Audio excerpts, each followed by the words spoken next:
Welcome to another episode hosted by Spellstorm Miniatures. My name is Dan, one of your regular co-hosts, and today I am unboxing Riot Quest by Privateer Press.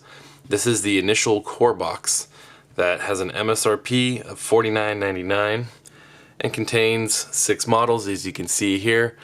Now, what's fun about this is it's going to be its own game. However, you can play the models in War Machine and Hordes as well. So let's go ahead and dive in to the box of 100% Grade A Mayhem.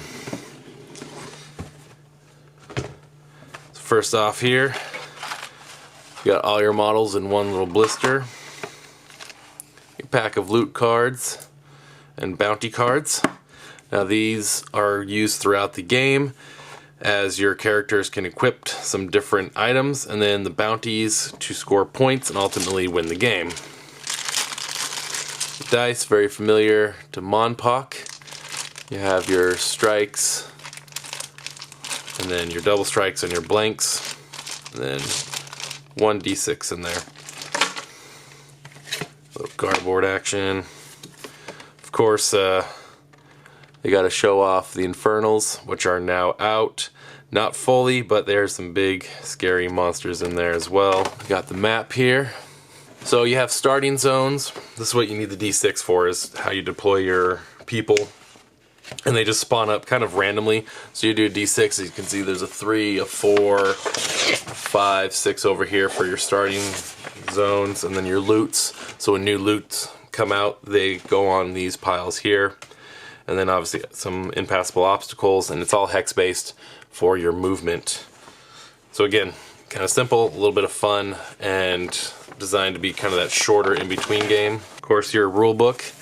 Now they say it's fairly simple to learn, 30 minutes or so, and checking it out, the rules do not seem too bad. Here there's 30 odd pages. Some of that is a little bit of background on your models. It's nice as they just kind of keep it clean and simple. This is kind of your reduced version of War Machine in the sense of some of your line of sights, your melees, your range attacks, and so forth. They each have powers on them. Wave 1 here, it looks like. You have Sir Dreyfus the Storm Knight, Iris, Fortune Hunter of Ios, Dez, Gubbin, Balthazar Bamfist, Boomhowler, Solo Artist, Widget, Tinkerer Extraordinaire, James, which I have another video on unboxing her, Harlem Hold'em High, and Gorman the Mad. Now these are all little variations of supposedly the Infernals won the war, right? Culled a bunch of humanity, and this is the leftover guys all fighting it out. So they're able to just have a lot of fun with the characters. And we'll see a lot more coming out over the course of the year. Next up, already looks like a couple are punching out. My tokens. We have good old cardboard punch tokens. Thinking, if I recall right, these are like your wounds. If they're knocked out a little bit, they kind of go out to the sideboard.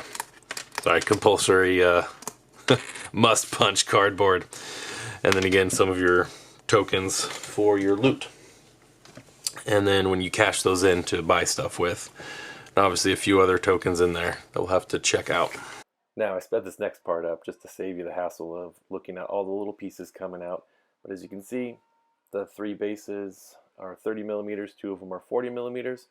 Then you have your bodies and just a few pieces and little bits right here. Alright, there's bounty cards. Slide these guys.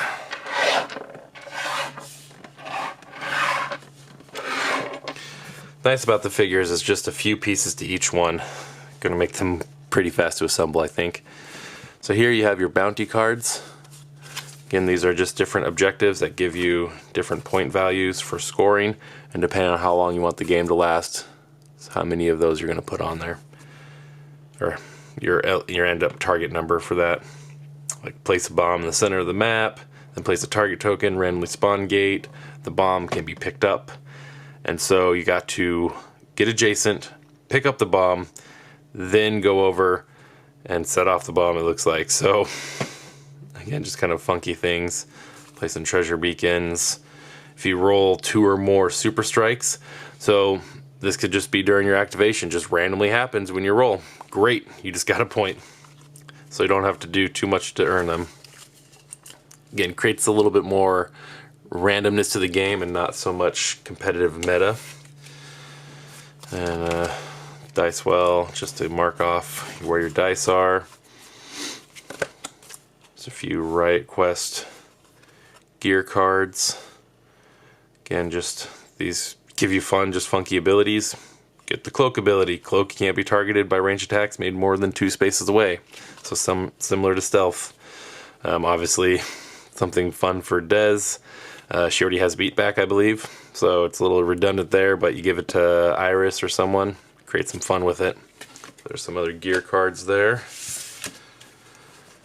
Then simple of what your hero actions can do. That's actually kind of handy thing to have. Real quick reference guide, and then your different game symbols, which some abilities become easier when you're a certain class. So that's something to keep note of when you build your team.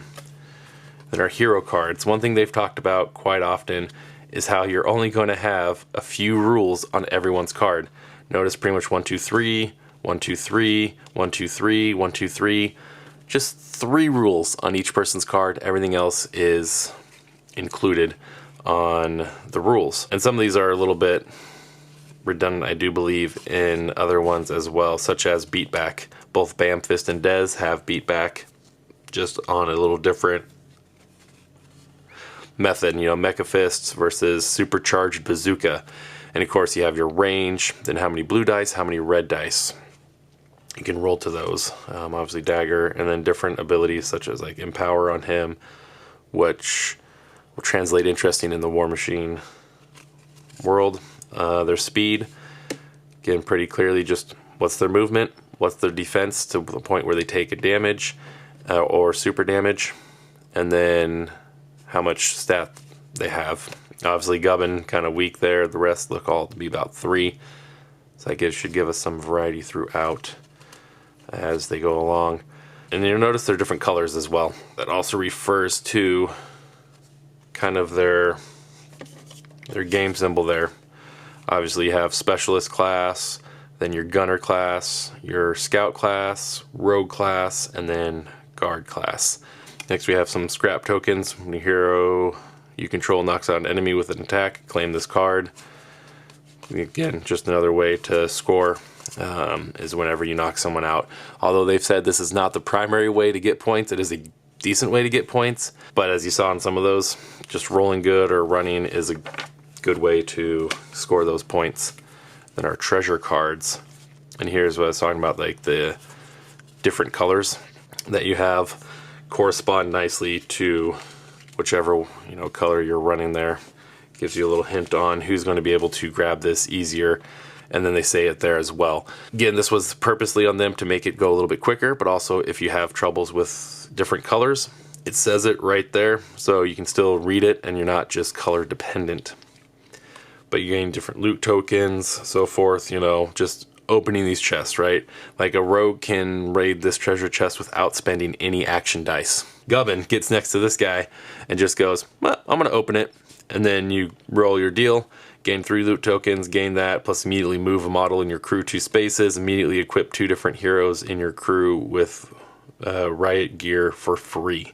One way to get a few things out there just by grabbing the treasure chest. So like I said, that's our quick overview of Riot Quest. And I'll get these models together, see what they look like. Oh, alright, about 20 minutes later, our fellowship is finally formed here. Would have gone a little bit quicker maybe, but there's a few that were kind of difficult. I'll get into those in a minute. But Bam Fist went together pretty easy. The arm, I was using a gel super glue. The ponytail took a little bit of finesse. Just did not want to seem to adhere. But it's alright, he's together. And he wasn't too bad. So Dreyfus here actually went together pretty much the easiest. These arms, the way the jetpack fits in, was very easy. It held very fast, couple seconds, boom, done. And it looks pretty cool. And Gubbin, again, head went on easy. None of these really had any crazy cleanup. That shield on Dreyfus was actually the hardest to clean up. And then just his arm took a little bit longer to hold in order to get that in there. Her blades had a little bit of flash on them. Although I did notice, if you look right down at the bottom where usually that long rectangle is, hers is a little off. Kind of got squished in the process, I'm guessing. So hopefully should hold on to the base without problem. Either way, that arm eventually dried real easy. This one held on a lot faster than this guy. Obviously protruded out there, but it still had a little bit of a pin or mount on it to make it fit. Des here was my hardest to put together. She actually probably occupied 5 minutes of that 20 minutes in order to do. This one, I ended up super gluing this side, and the other side I used my kind of a UV resin of sorts. It's like a UV super glue. A little bit of UV light on there, 5 seconds, boom, good bond. I would use it more and more when I'm trying to save time. All these didn't seem like they were going to need it. I have done it on a lot more smaller parts. The problem is it costs about 3 times or so the amount of regular super glue or any of the CA glues. For example, I'm just using Gorilla Gel Glue, and this one is actually from a Kickstarter called Fiberfix. But you have your resin there or your glue out of there, and then just a little UV light in order to dry it. All in all, pretty simple. I'll get them on their bases after I paint them up. Thank you for joining me, and I hope this inspires you to go check out some other games, possibly Riot Quest here, and just have some fun with your models.